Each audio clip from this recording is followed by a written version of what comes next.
أول حب يمر عليا جاتلي الدنيا فرح وشموع.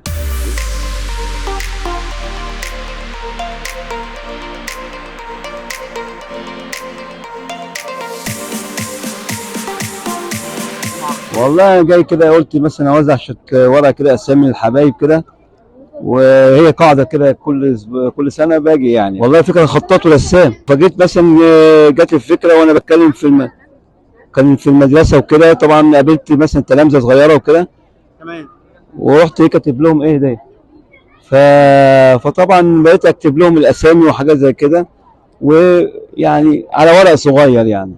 ابتدت بقى تتطور معايا بورق كبير بصدف وكده وحاجات زي كده. لازم اجي افرح الناس وامشي، تمام. سواء في الناس بقى فلوس او مش فلوس. خلاص يعني الموضوع اصلا كده كده اصلا انا ربنا بيرزقني منها من ناحيه تانية يعني. الحمد لله اي حاجه يستمر فيها الانسان ربنا بيديله على قد جهده ونجاحه. الموضوع اصلا الخط ده دراسه، تمام. بس انا اتعلمته عن طريق الرسم.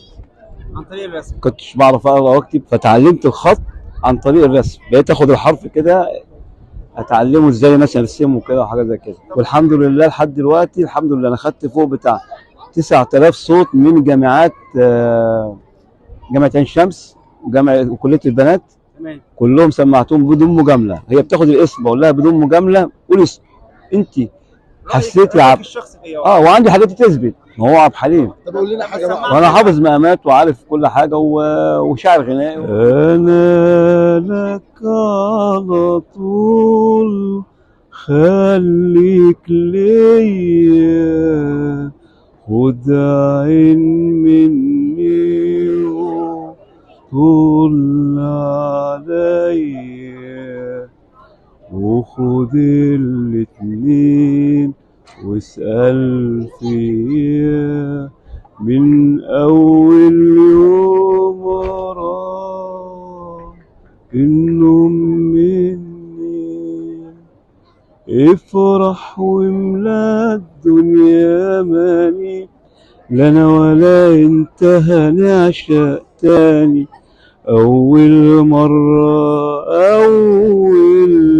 مرة ليه بيقولوا الحب قاسية، ليه بيقولوا شجن ودموع.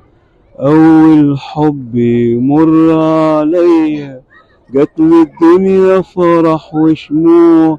افرح واملا الدنيا أغاني، لا أنا ولا انت هنعشق تاني.